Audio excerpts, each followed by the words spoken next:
주님을 향한 노래 중심 잃은 예배 내려놓고 이제 나 돌아와 주님만 예배해요. 2000년 전에 유대 땅에서 있었던 예수 그리스도의 고난과 죽음, 그리고 3일 만에 부활하신 일은 인류 역사의 가장 중요한 사건이며, 그래서 모든 신자는 예수님이 겪으신 고난과 죽음을 아파해야 하고, 동시에 주님의 부활을 감사하고 기뻐해야 합니다. 우리가 예수님의 고난과 십자가를 아파해야 하고 그분의 부활을 기뻐해야 하는 이유가 있습니다. 만약 우리가 이 이야기를 단지 교리로만 이해를 한다면 이 이야기는 너무 빤한 이야기입니다.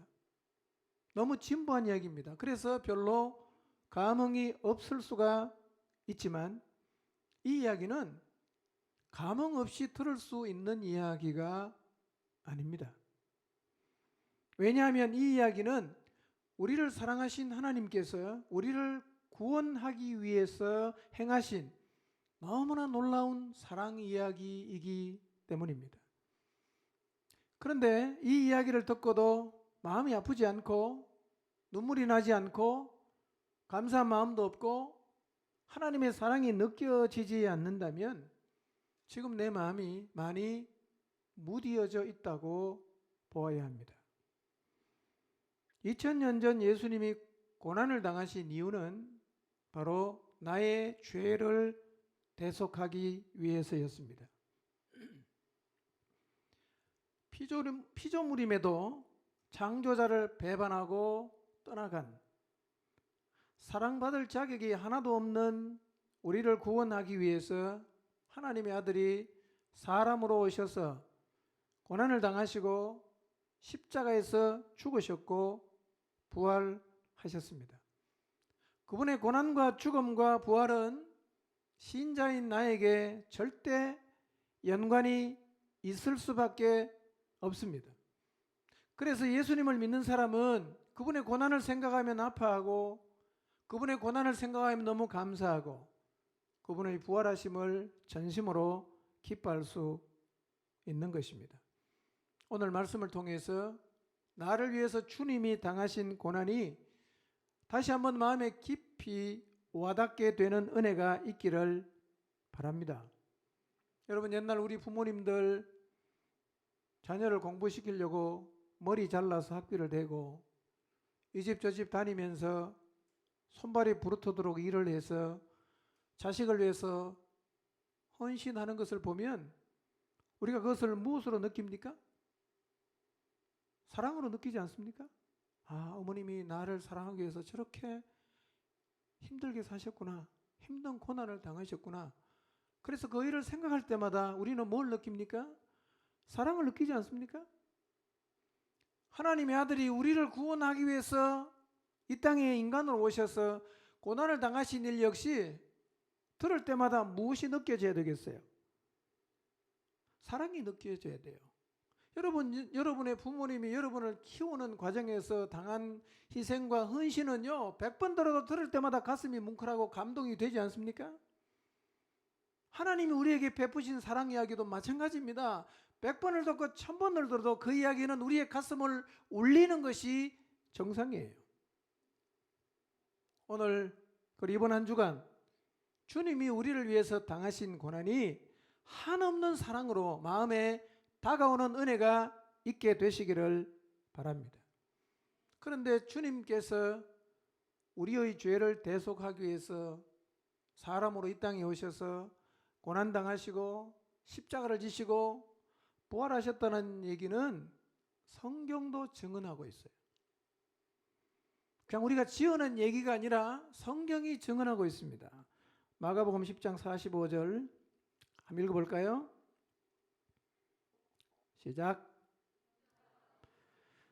받으려 함이 아니라 도리어 섬기려 하고 자기 목숨을 많은 사람의 대속물로 주려 함이니라. 이 말씀은 예수님이 직접 하신 말씀이에요. 아직 살아 계셨을 때 예수님은 자기 자신이 세상에 왜 왔는지 오신 이유를 말씀하시면서 이렇게 말씀하십니다. 인자가 세상에 온 것은 자기 목숨을 많은 사람의 대속물로 주려 합니다. 이렇게 말씀을 하셨습니다.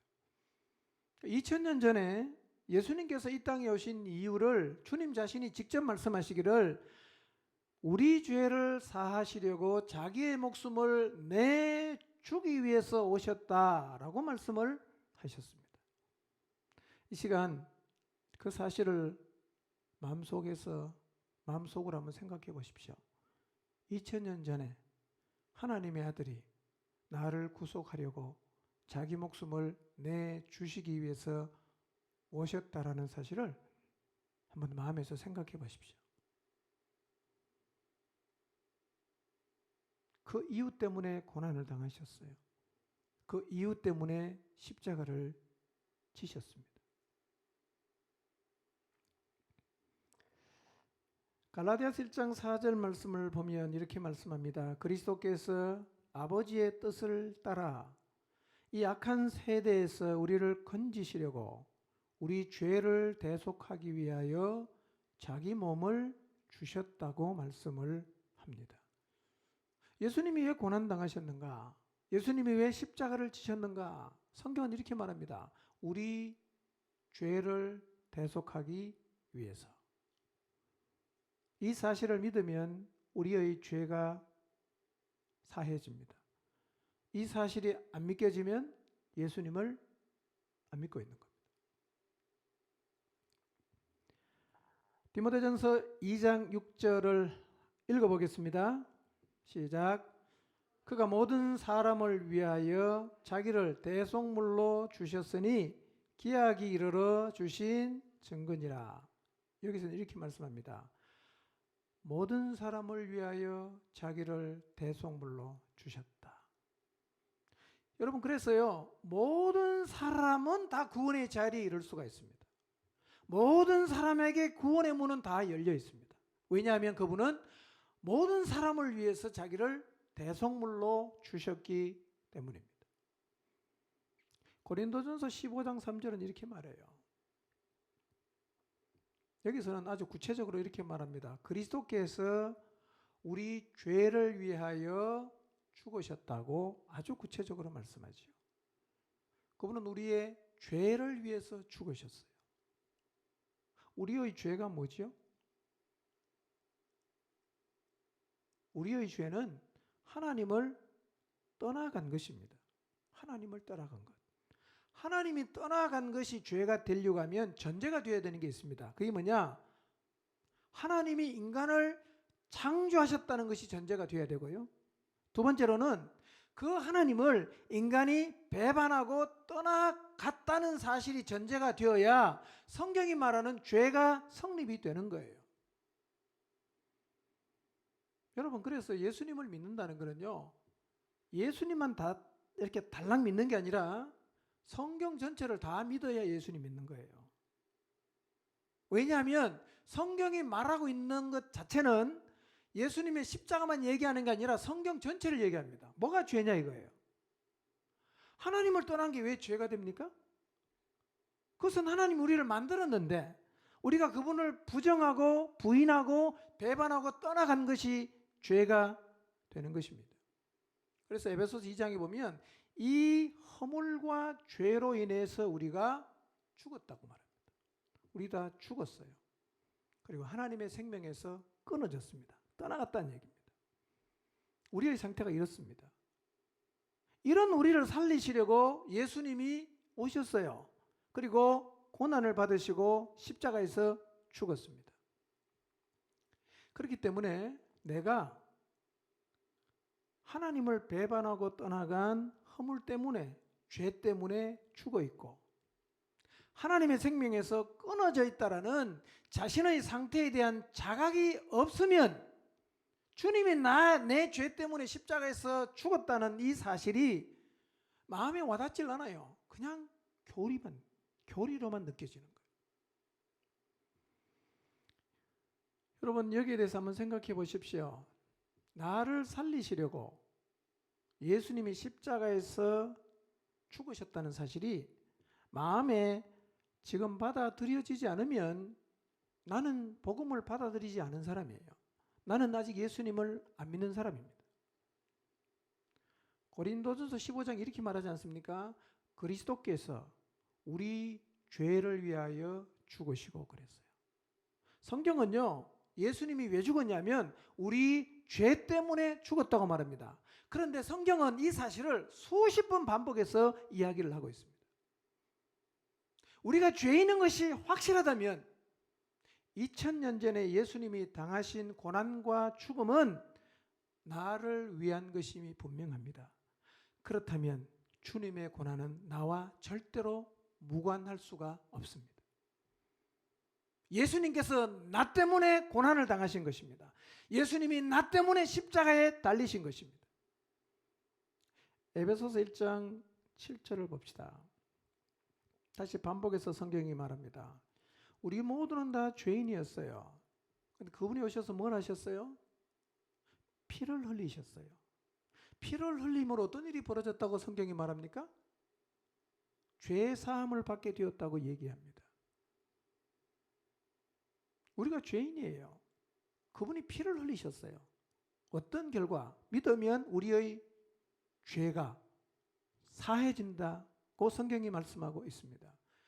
그렇기 때문에요, 그분의 고난과 죽음은 우리에게 한없는 사랑으로 다가오는 거예요.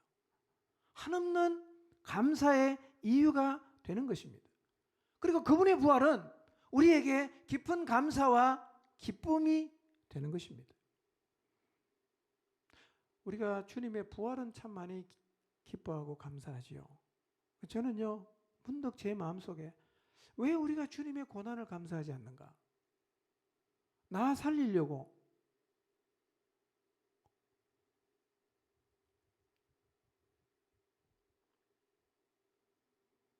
하늘 영광 버리고 오셔서 당하신 고난을 왜 우리는 감사하지 않는가? 여러분, 부활도 감사한 일이지만 그분의 고난과 십자가의 죽음 너무너무 감사한 일이에요. 그렇게 나를 사랑해 주신 주님의 사랑 감사하게 되시기를 바랍니다. 나를 위해 고난당하신 주님 감사합니다. 고난에 대한 감사. 마치 여러분을 위해서 희생해 주신 부모님의 사랑을 생각하면서 부모님에게 감사하지 않습니까? 똑같이 고난당하신 주님, 그분에게 우리가 진심으로 감사해야 합니다. 요한복음 3장 16절을 잘 아시죠? 이 말씀 역시 예수님께서 자기가 세상에 오신 이유를 설명하시면서 하신 말씀이에요. 하나님이 세상을 사랑해서 독생자를 보내셨어요. 이 말은요, 그냥 하나님이 세상을 사랑해서 독생자이신 예수님을 보냈다, 그런 의미가 아니라 그분이 오셔서 우리 죄를 위해서 십자가에서 죽었다, 그런 얘기입니다. 우리 죄를 위한 대속물로 보내주셨다는 말입니다. 하나님이 세상을 사랑했어요. 근데 하나님이 보신 세상을, 하나님이 세상을 보니까요, 세상이 어떤 곳이냐면 멸망으로 가는 사람이 가득한 곳이에요. 그래서 요한복음 3장 16절은요, 이 우주 안에 있는 작은 별인 지구를 바라보시는 하나님의 시각이 무엇인가를 가르쳐 주는 거예요. 하나님이 작은 별 안에 있는 지구, 이 안에 살고 있는 인간을 바라보시는 시각은 우리가 사람을 바라보는 시각과는 매우 달라요. 그리고 하나님이 사람을 바라보는 시각은 아주 단순하고 명료합니다. 사람들이 사람을 바라보는 시각과는 완전히 달라요. 하나님이 세상을 어떻게 보셨어요? 하나님이 세상을 보실 때 가장 크게 본 건 이거예요. 멸망으로 가는 사람이 많다는 거예요. 그래서 하나님이 세상을 볼 때는 크게 두 개로 봅니다. 멸망으로 가는 사람, 구원받은 사람, 이렇게 봐요. 이게 하나님의 시각이에요. 멸망으로 가는 사람, 구원받은 사람. 이게 하나님이 세상을 바라보시는 가장 크고 중요한 관점이에요. 근데요, 우리도 사람을 바라볼 때 이 하나님의 관점으로 봐야 됩니다. 부자, 돈 많은 사람, 성공한 사람, 유명한 대학교 나온 사람, 사회적으로 어떤 사람, 하나님은 사람을 그렇게 안 봤어요. 멸망으로 가는 사람, 구원받은 사람 이렇게 봤어요. 이게 하나님의 시각이고 이게 하나님의 관점이에요. 우리도 하나님과 똑같은 관점과 시각으로 사람을 봐야 됩니다. 이런 관점으로 사람을 한번 바라보세요. 여러분 주변에 여러분의 남편이나 여러분의 자녀나 여러분의 부모나 여러분이 알고 있는 친구나 동료 가운데 동료들을 이런 관점으로 한번 바라보시길 바랍니다. 멸망으로 가는 사람, 구원받은 사람. 하나님이 그렇게 보셨어요.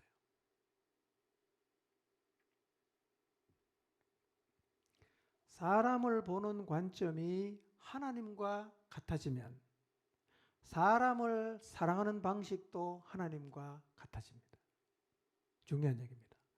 사람을 바라보는 관점이 하나님과 같아지면 사람을 사랑하는 방식도 하나님과 같아지는 거예요.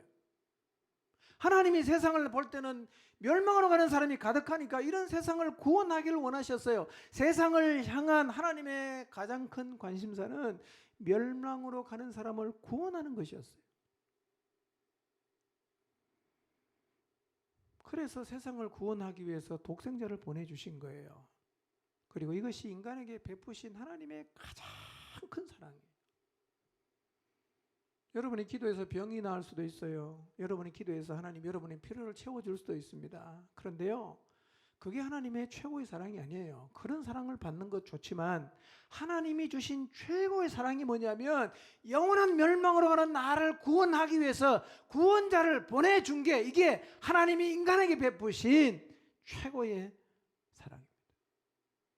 오늘 이 시간 나 살리려고 아들을 보내서 고난과 십자가를 지게 하신 그 주님의 행위가 사랑으로 여러분의 마음속에 다가오게 되시기를 바랍니다.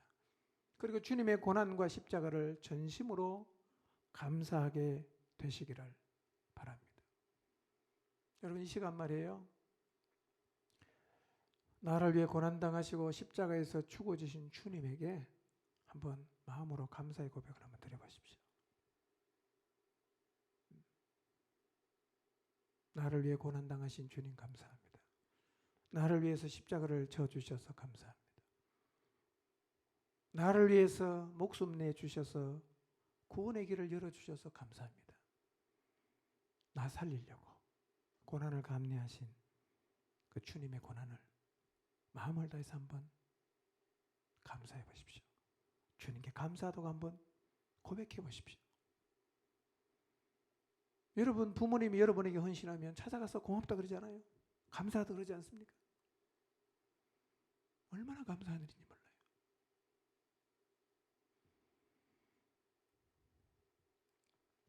이 사랑 때문에 우리가 구원의 자리에 설 수 있었어요. 이 사랑 때문에 우리가 심판을 면제받았습니다. 그러므로 주님이 당하신 이 고난이 나를 향한 사랑임을 깨닫고 그 주님을 향한 감사가 살아나는 고난주간이 되시기를 바랍니다. 이 주님의 사랑을 입은 사람이 해야 할 일이 있어요. 그게 뭐냐면 하나님의 방식으로 세상을 사랑하는 거예요. 세상이라는 말은 사람이라는 말이에요.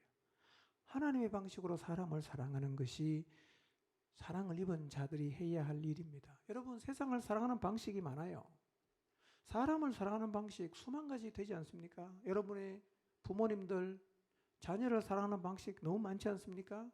자녀가 부모를 사랑하는 방식도 많고요. 아내가 남편을 사랑하는 방식도 많고 남편이 아내 사랑하는 방식도 많지요. 사람을 사랑하는 방식은 수만 가지도 넘을 거예요. 물론 우리는 다양한 방식으로 사람을 사랑해야 합니다. 그런데 모든 사랑보다 우선해야 하는 사랑이 있는데 그게 뭐냐면 하나님의 방식으로 사람을 사랑하는 일이에요. 다른 사랑은 못해도 하나님의 방식으로 사람 사랑하는 사랑은 꼭 해야 되는 것입니다. 이게 하나님의 바람이에요. 하나님이 사람 사랑하는 방식으로 꼭 사람을 사랑하시기를 바랍니다. 하나님이 세상을 사랑하는 방식이 뭐였어요? 멸망으로 가는 사람을 구원하는 일이었잖아요. 그것이 하나님께서 우리에게 보여주신 사랑이에요. 그럼 우리가 하나님의 방식으로 세상을 어떻게 사랑할 수 있죠? 죄인을 구원하는 일을 우리가 해야 되는데요. 우리가 어떻게 죄인을 구원하죠? 우리는요, 예수님처럼 죽을 수도 없어요. 설령 여러분 가운데 나는 예수님처럼 죽을 용의가 있다라고 해도 우리는 다른 사람을 위해서 죽어줄 수 있는 자격이 없는 사람이기 때문에 죽어줘도 다른 사람을 구원할 수는 없어요. 그렇지만 우리는 여전히 멸망으로 가고 있는 사람들을 구원할 수 있습니다. 그 방법이 무엇이냐?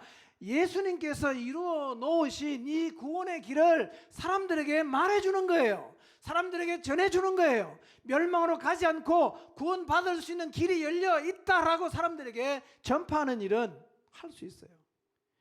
이것이 하나님이 사랑하는 방식으로 세상을 사랑하는 것이고, 이렇게 할 때 우리가 사람을 멸망의 길에서 구원의 길로 이끌어 올 수가 있습니다. 이게 사람을 향한 최고의 사랑임을 기억하시기를 바랍니다. 자녀된 여러분, 부모님에게 최고의 효도가 뭔지 아십니까? 이 사랑 전해줘야 돼요. 부모 되신 여러분, 자녀를 향한 최고의 사랑이 뭔지 아십니까? 저는 제일 답답한 게요, 신앙은 자유다. 부모가 자기 자식 보고 신앙은 자유다. 네가 알아서 아무거나 믿어라. 이 사람이 믿는 사람이에요? 만약에 여러분의 자녀가 예수님을 안 믿는데 관심이 없고 네가 알아서 네가 원하는 종교 믿으라고 하는 사람은요, 회개해야 됩니다. 그 사람은 제가 볼 때는 불신자일 가능성이 많습니다. 천국을 믿는데 넌 지옥 가도 괜찮은데 이렇게 말할 수 있습니까? 그럼 말이 안 돼요, 그건요.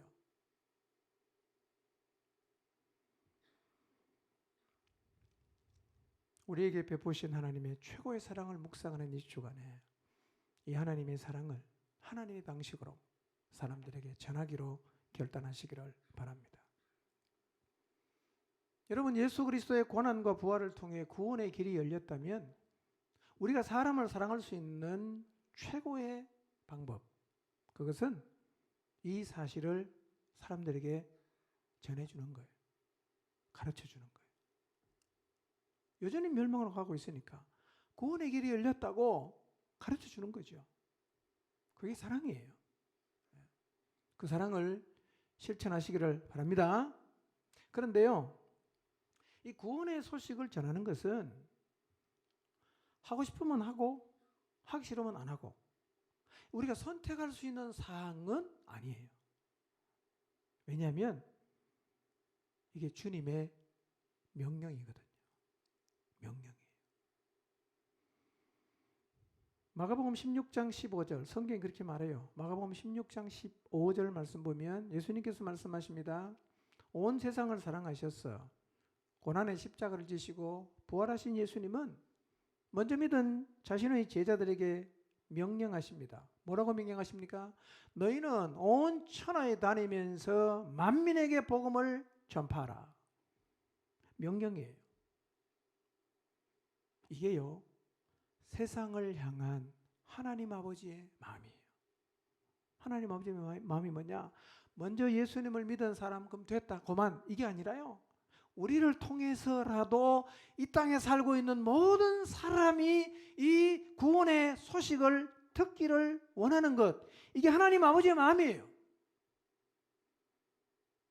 이 사랑은 이제는 우리가 선택할 수 있는 게 아니라 사랑을 실천하는 것은 주님의 명령입니다. 해야 돼요. 마태복음 28장 19절 20절 잘 아는 말씀이죠. 예수님은 우리를 통해 이 복음이 모든 민족에게 전해지기를 원하셔서 이 일을 하라고 명령하십니다. 아버지와 아들과 성령의 이름으로 침례를 베풀고 내가 너에게 분부한 모든 것을 가르쳐 지키게 하라. 그래서 주님의 사랑을 깊이 입은 우리 모두는 주님이 주신 명령을 사명으로 삼고 살아가야 됩니다. 하나님이 제일 기뻐하는 사람이 어떤 사람인지 아십니까? 하나님처럼 세상을 사랑하는 사람. 하나님이 가장 기뻐하십니다. 하나님처럼 세상을 사랑하는 거예요. 여러분, 입을 열어서 이 구원의 소식을 전하십시오. 구원을 정말 믿는다면 이 소식을 사람들에게 전해줘야 됩니다. 이렇게 모든 사람이 구원받는 게요, 하나님의 소원이에요. 디모데 전서 2장 4절을 읽어볼까요? 읽습니다. 시작. 하나님은 모든 사람이 구원을 받으며 진리를 아는 데에 이르기를 원하시느니라. 하나님이 가장 바라고 원하는 일이 뭡니까? 모든 사람이 구원을 받고 진리를 아는 데에 이르는 것이에요. 이게 하나님 제일 원하는 거예요. 네. 모든 사람을 구원하기 위해서 주님이 고난당하시고 십자가를 지셨어요. 그러므로 하나님의 사랑을 입은 자인 우리는 하나님이 가장 원하고 바라는 이 소원을 이루어 드리는 삶을 사는 것이 마땅할 것입니다. 여러분, 이게 하나님의 명령이잖아요. 하나님이 가장 원하고 바라는 것, 소원이잖아요. 근데 오늘날 왜 많은 그리스도인들이 이 일을 하지 않을까요? 왜 안 할까요? 이상하지 않습니까? 아들의 목숨을 내주면서까지 우리를 구원해 준 그 엄청난 하나님의 사랑을 입은 우리가 그 하나님이 소원하는 일인데도 왜 우리가 움직이지 않을까요?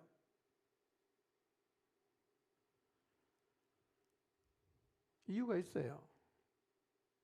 이 일을 하면 반드시 뭐가 따라오는 게 있어요. 따라오는 거. 근데 그걸 우리가 별로 안 좋아해요. 그게 뭔지 아십니까? 고난이에요. 복음을 전하면 반드시 따라오는 게 있는데 고난이에요. 그래서 고난을 감수할 힘이 없는 사람은 복음을 전하는 자리에 설 수가 없습니다. 복음을 전하지 않는다고 생각하시는 분, 최근에 복음을 전해본 경험이 없는 분들 스스로 한번 생각해 보십시오. 나는 왜 복음을 안 전할까? 가만히 한번 생각해 보십시오. 여러분이 복음을 전할 때 모든 사람이 박수 쳐주고 환영하고 믿지 않는 사람까지도 고맙다 고맙다 그러면 얼마나 신이 나서 복음을 전하겠어요. 왜 우리가 입을 닫습니까? 복음 전하면 사람들 별로 안 좋아하거든요. 미쳤다 그러잖아. 왕따 시키잖아. 안 놀아주잖아. 고난이 와요. 그러니까 은혜 받고 복음 전하러 갔다가 한번 된통 당하고 나면 그 다음부터는 입을 닫아버립니다. 뭐 이런 거죠. 비싼 밥 먹고 왜 내가 욕을 얻어 먹고 사냐 이거예요. 나 욕 먹기 싫다. 간단해. 입 다물고 있으면 돼. 그래서 고난을 감내할 힘이 없는 사람은 복음을 전하는 자리에 설 수가 없어요. 성경이 그렇게 말하는가 확인해 보겠습니다. 마태복음 16장 24절. 이 말씀도 예수님이 제자들에게 하신 말씀이에요. 예수께서 제자들에게 하신 말씀이죠. 뭐라고 말씀하십니까? 누구든지 나를 따라오려거든 누구든지 나를 따라오려고 하면 두 개를 해야 된다. 첫째, 자기 부인해야 된다. 둘째, 자기 십자가를 져야 된다. 여러분, 주님을 따르는 길이 어떤 길입니까? 주님을 따른다는 말은 진리를 따른다는 말이고 주님을 따른다는 말은 진리를 전파한다는 말이에요. 그런데 진리를 따르고 진리를 전파하는 삶을 살려고 하면 주님이 너 두 개를 해야 그거 할 수 있다고 말씀하셨거든요. 하나는 뭐라고요? 자기 부인해야 된다. 두 번째로 자기 십자가 져야 된다. 고난받아야 된다는 얘기죠. 그래서 오늘날 이런 이유로 주님을 따르는 사람이 적어요. 교회를 나오는 사람의 그 숫자에 비해서 주님을 따르는 사람의 숫자는 제가 볼 때는 현저하게 적습니다. 교회는 나오는데 주님은 안 따라가요. 예. 나 힘들게 신앙생활하기 싫다는 거죠. 예. 혹시 여기도 그런 생각을 하고 계신 분이 계실지 모르겠는데요. 그 생각은 아주 나쁜 생각이에요. 나는 교회 가고 싶을 때 가고 가기 싫으면 안 간다 이거예요. 나는 내가 하고 싶으면 하고 내가 하기 싫으면 안 한다. 간섭하지 마라. 내가 알아서 하겠다. 자기 부인 싫다 이거죠. 자기 십자가는 안 지겠다 이겁니다. 신앙생활을 어떻게 하냐? 내 마음대로 하겠다는 거죠. 뭐가 죄입니까? 제 마음대로 하는 게 죄거든요. 우리는 회개하고 내 마음대로 살던 죄를 회개하고 주님 앞에 무릎을 꿇고 주님을 내 인생의 주인으로 받아들였습니다. 이제는 주님이 하라는 대로 하겠습니다. 이게 신앙 고백 아닙니까? 그러고 나서 이제 다시 내 마음대로 하겠습니다. 이게 뭡니까 이게? 자기 마음대로 하는 신앙은 신앙 같지도 않은 신앙이에요. 그게 뭔 신앙입니까? 우리는 이제는 주님에게 구속되어 살아가는 자가 되어야 합니다. 아멘입니까? 그래서 주님을 따라가려고 하면 자기를 부인해야 되는 것이고 십자가를 져야 되는 것입니다. 주님을 따르고 싶긴 한데 이 두 가지가 걸려. 그래서 주님을 안 따르는 사람이 너무 많아요. 너무 많아요. 안타까운 일이죠. 그래서 십자가를 거부하기 때문에 주님이 명령하시고 주님의 소원임에도 불구하고 우리가 순종을 안 한단 말이에요. 디모데후서 1장 8절을 보면 바울이 디모데를 향해서 도전하지요. 디모데를 향해서 주를 증언하다가 고난도 받고 감옥에 갇혔거든요. 바울이 디모데에게 하는 말이에요. 야, 여러분 만약에요 이 사도 바울이 참 주님을 향한 열정을 가지고 잘 섬겼잖아요.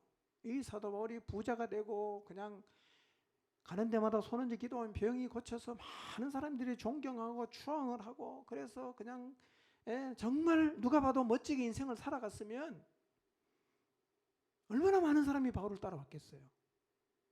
그런데 정말 주님을 위해서 사심없이 헌신하고 살았던 바울의 삶을 보면 맨날 얻어맞지요. 쫓겨다니죠. 지금 감옥에 갇혀 있거든요. 이런 얘기예요. 디모데야, 너나 부끄럽니?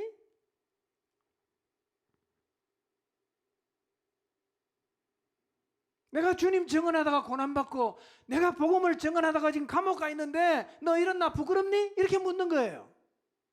그리고 도전하는 거예요. 이런 나 부끄러워하지 말아라.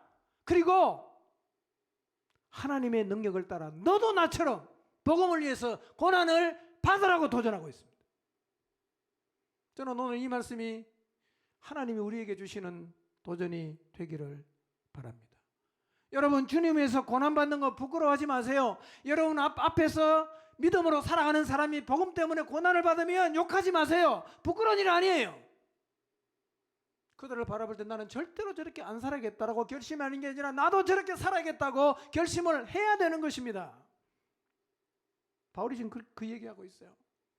주를 증언하다가 고난받고 그리고 주를 위해서 갇힌 자 된 나를 보면서 너 부끄러워하지 말고 오직 하나님의 능력을 따라 너도 나처럼 복음과 함께 고난을 받는 삶을 살아야 돼 라고 얘기하는 거예요. 저는 여러분이 그렇게 얘기하고 싶습니다. 그렇게 사시기를 바랍니다. 이게 제대로 주님을 따라가는 거예요.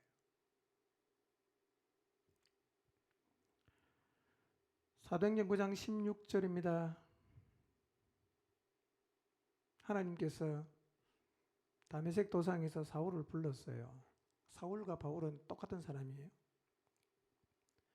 너무 강한 빛을 보고 사울이 눈이 멀었어요.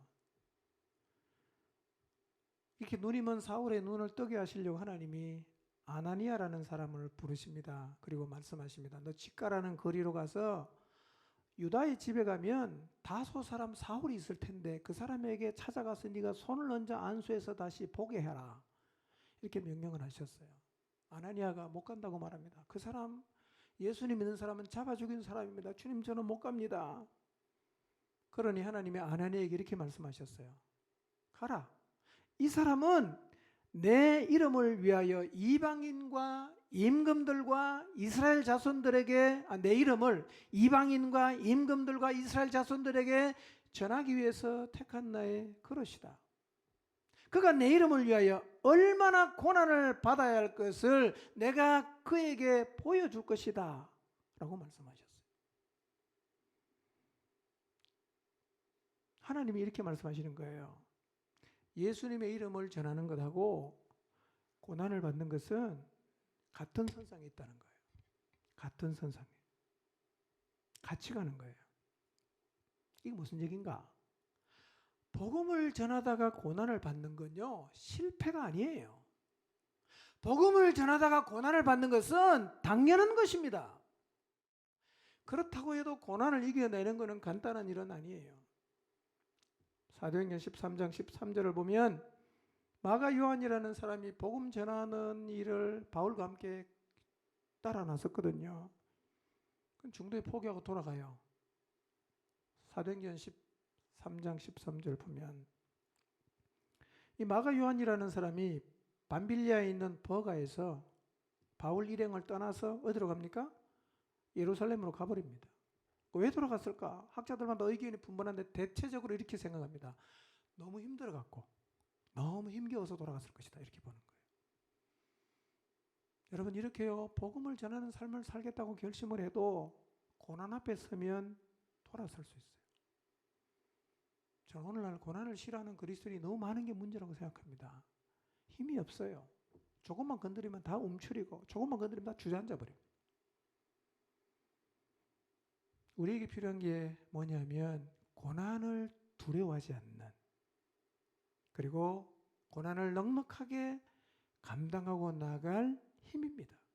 이 힘이 있어야 주님의 명령을 이루어 드리며 살아갈 수가 있어요.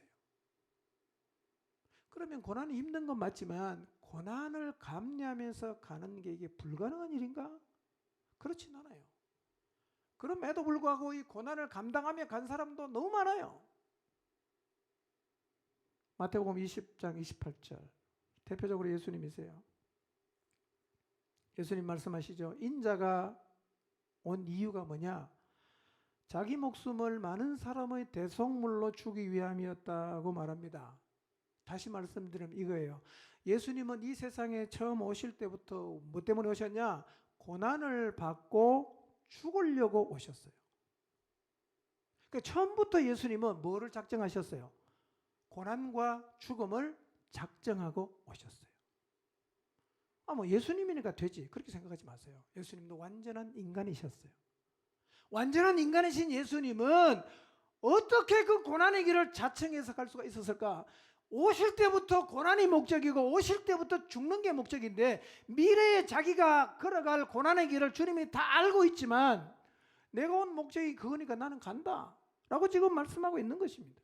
자발적으로 가셨어요. 이 비결이 어디 있냐 도대체? 요한복음 10장 11절과 15절을 보면 이거 역시 예수님이 하신 말씀이에요. 선한 목자가 양들을 위해서 목숨을 버리는 것처럼 나도 양을 위해서 목숨을 버린다. 이렇게 말씀하시거든요. 나도 양을 위해서 목숨을 버린다. 이게 무슨 얘기입니까? 주님은요, 지금도 여전히 자기 자신의 목숨을 우리들을 위해서 내어주시겠다는 확고한 생각을 가지고 있다는 거예요.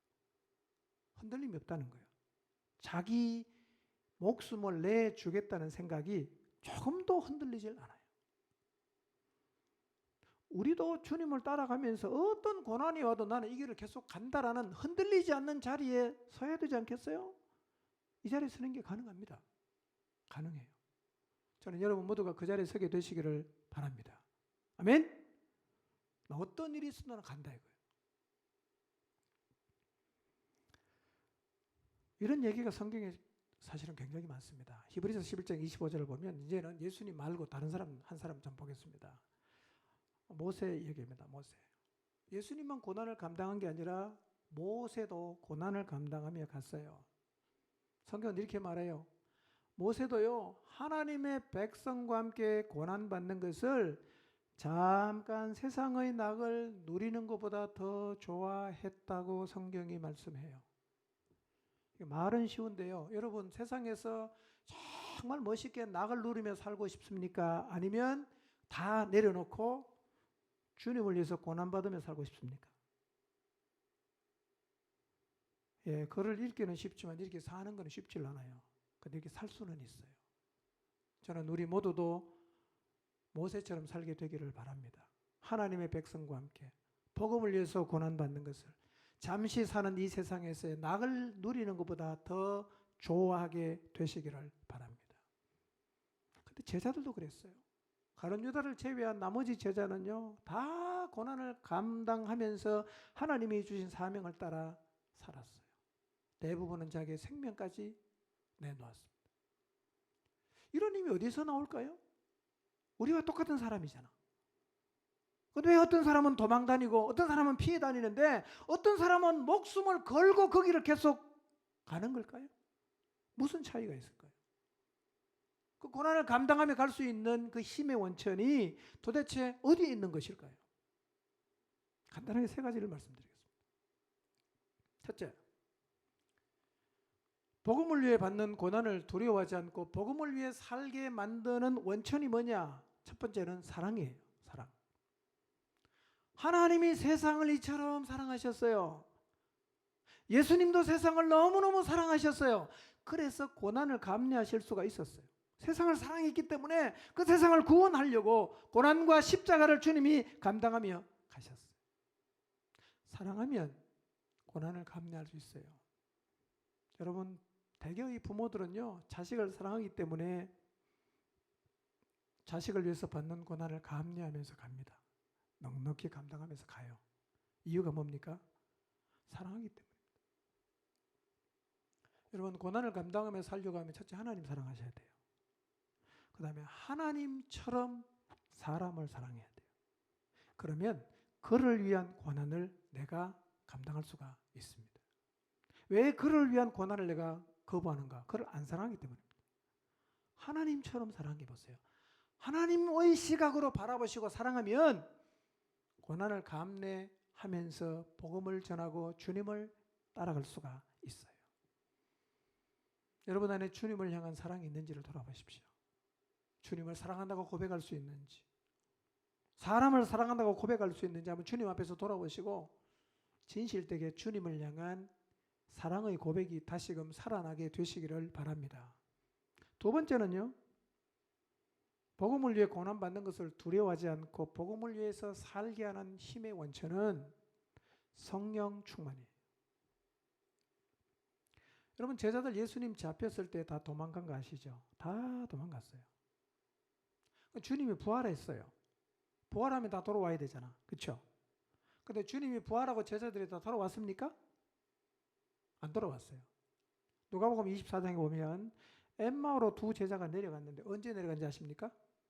주님이 부활하신 날 내려갔어요. 우리가 그냥 생각해 보면 잡혀갔을 때 내려갔다가 부활했으면 어떻게 되죠? 다시 올라오는 게 정상 아닙니까? 그런데 부활하신 날 거꾸로 내려가요. 안 믿었습니다. 보고도 안 믿었어요. 그래서 주님 부활한 다음에도 숨어 있었거든요. 언제 예루살렘 한복판에 나타납니까? 오순절날 성령이 오시고 120명의 성령 충만을 입은 다음에 이 사람들이 예루살렘 한복판에 나타나는데요. 여전히 복음을 전하면 고난이 있었어요. 잡아 가두고 심지어는 죽이겠다는 위협을 했어요. 그런데 제자들이 어떡합니까? 움츠러듭니까? 피합니까? 정면 돌파합니다. 눈 하나 깜짝 안 합니다. 이렇게 말해요. 하나님 앞에서 너희 말 듣는 것이 하나님 말씀 듣는 것보다 옳은지 니네가 판단해라. 우리는 보고 들은 사실을 말하지 아니할 수 없다. 그러면서요, 죽이겠다고 해도 눈도 깜짝하지 않고 가요. 그리고 감옥에 가다 놨다가 하나님이 천사를 보내서 구출하니까 도망가는 게 아니라 시키는 대로 성전에 들어가서 사람들을 가르칩니다. 고난을 조금도 두려워하지 않는 이 에너지가 어디서 나옵니까? 성령 충만이.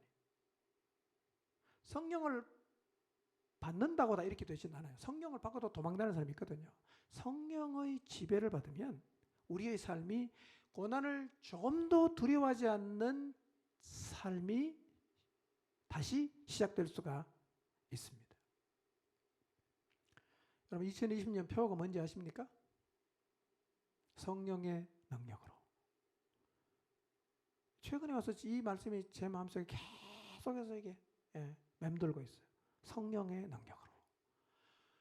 여러분 성령의 능력을 사모하시기를 바랍니다. 성령의 충만함을 사모하시길 바랍니다. 성령의 충만함이 경험되면 그리스도를 위한 고난을 감당하고 사명의 길을 넉넉하게 갈 수 있는 힘을 얻게 됩니다. 성령 충만의 은혜를 여러분 모두가 입게 되시길 바랍니다. 아멘. 자, 마지막 세 번째 원천, 하늘 소망을 갖는 거예요. 하늘 소망 갖는 거예요. 자, 오늘 본문 말씀 다시 한번 보겠습니다. 읽어보겠습니다. 마태복음 26장 64절 시작.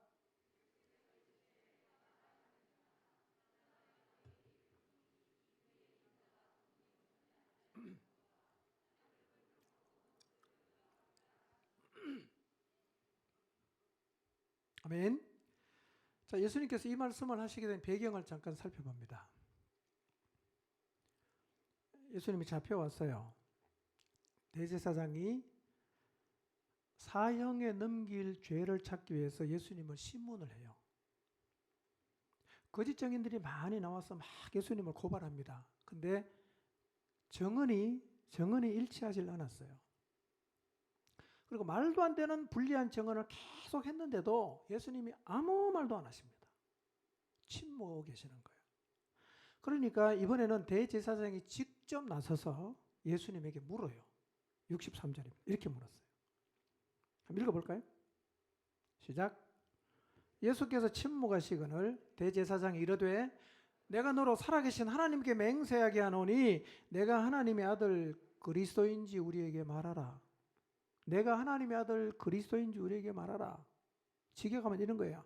내가 살아계신 하나님의 이름으로 명령한다. 내가 하나님의 아들 그리스도인지 우리에게 말하라. 이렇게 말했어요. 그 질문의 대답이 오늘 본문이에요. 예수님 대답하십니다. 내가 하나님의 아들 그리스도인지 우리에게 말하라. 그러니 예수님이 대답이 이거예요. 내가 말하였다. 그런데 내가 다시 말한다. 이후에 인자가 권능의 우편에 앉아 있는 것과 하늘 구름을 타고 오는 것을 너희가 볼 것이다. 라고 대답을 하셨어요. 인자가 권능의 우편에 앉아 있는 것과 하늘 구름을 타고 심판주로 이 세상에 다시 오는 것을 너희가 볼 것이다. 이렇게 대답했어요. 예수님의 이 대답은요, 대제사장 무리에게는 신성모독을 확정 짓는 증거가 되었어요. 확실하게 신성모독했다. 지가 하나님이라고 했다. 이것은 사형이다. 이렇게 나가는 거예요. 그런데 예수님은요, 예수님의 이 말씀은 주님 자신이 고난과 십자가를 감당하는 힘의 원천이 어디에 있는지를 보여주신 거예요. 어디에 있는지 보여주셨어요.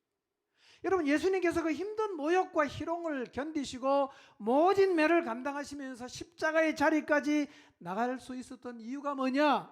부활을 바라보는 것이고 권능의 우편에 앉아있고 하늘 구름을 타고 다시 온다는 사실을 주님이 알았고 믿었기 때문에 이 소망이 고난을 견디게 하는 힘이 되었어요. 여러분, 우리에게도 이 생이 끝이 아니죠.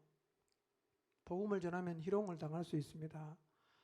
모욕 당할 수 있고요. 억울한 일을 당할 수 있고 때로는 억울함을 풀지 못하고 우리가 이 세상을 떠날 수도 있어요.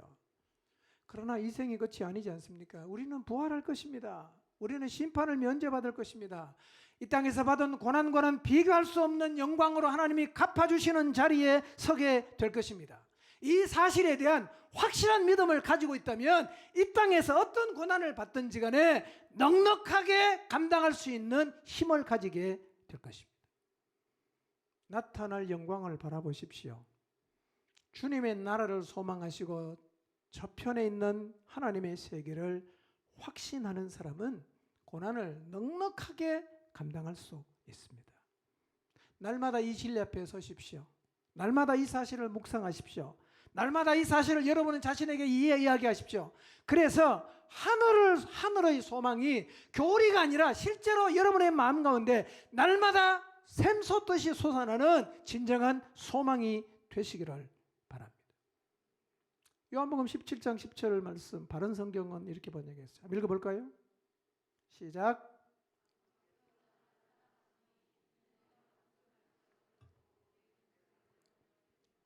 예, 예수님 말씀이거든요. 아버지께서 나를 사랑하시는 이유가 뭐냐면 내가 목숨을 얻으려고 내 목숨을 내어놓았기 때문이라는 거예요. 이런 얘기입니다. 내어놓는 목숨이 있어요. 그 다음에 얻는 목숨이 있어요. 우리도 똑같습니다. 내어놓는 목숨이 있고 다시 얻는 목숨이 있어요. 내어놓는 목숨은 짧게 살아가는 육체의 목숨이지만 다시 얻는 목숨은 영생하는 목숨이에요. 내어놓는 목숨이 끝이라고 생각하는 사람은 고난을 감당하기가 어려워요. 왜냐하면 한 개밖에 없는데 다 쏘고 나면 너무 억울하거든. 그래서 내어놓는 목숨이 끝이라고 하는 사람은 고난을 어쩔 수 없이 피해가게 될 것입니다. 그러나 다시 얻는 목숨에 대한 확신을 가진 사람은 고난을 넉넉하게 감당할 수가 있습니다.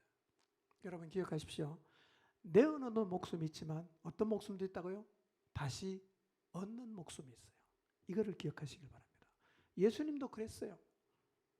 아버지께서 나를 사랑하시는 이유가 뭐냐면 내가 얻는 목숨 때문에 지금 내 목숨을 내어놓아서 그런 나를 아버지께서 사랑하신다고 예수님께서 말씀을 하셨어요. 여러분도 예수님처럼 살아가시기를 바랍니다. 내어놓는 목숨 내어놓으세요. 그러나 얻는 목숨이 있다는 사실을 한시라도 잊지 마시기를 바랍니다. 우리도 대제사장 앞에서 예수님이 했던 고백 같은 신앙 고백을 날마다 하면서 살아야 합니다. 인생은 죽음으로 끝나지 않고 이 땅에서의 모든 삶은 하나님이 반드시 갚으시고 믿는 자는 죽음 저편에서 주님이 예비하신 나라에 주님과 함께 영원토록 복락을 누리며 살 것이지만 불신자는 불못에 떨어져서 가슴을 치면서 후회하게 살게 될 것이라는 이 진리를 날마다 고백하고 되뇌이며 살아가시기를 바랍니다. 이 사실을 진실되게 고백하고 선포할 수 있다면 여러분도 넉넉하게 고난을 이길 수 있는 힘을 갖게 될 것입니다. 세상이 점점 더 악해져요. 예전엔 이 정도는 아니었어요. 이제는 복음을 얘기하면 다 욕합니다. 비난합니다. 그래서 더 필요한 게 뭐냐? 고난을 감내할 수 있는 하나님의 사람이 필요한 거예요. 주님이 우리를 구원하기 위해서 고난당하신 이 고난주간에 우리를 살리기 위해서 고난당하시고 십자가를 지신 주님을 기억하면서 그분이 우리에게 주신 그 명령, 땅끝까지 복음을 전파하는 일, 그분의 소원, 만민에게 복음을 전파하는 이 주님의 소원을 이루어 드리기 위해서 하나님을 사랑하시고 성령으로 충만하시고 영생하는 나라에 대한 흔들리지 않는 소망을 가짐으로 이 땅에 사는 동안 고난이 있겠지만 고난을 이기고 사명의 길을 걸어가는 하나님의 사람들이 되시기를 주님의 이름으로 축원합니다.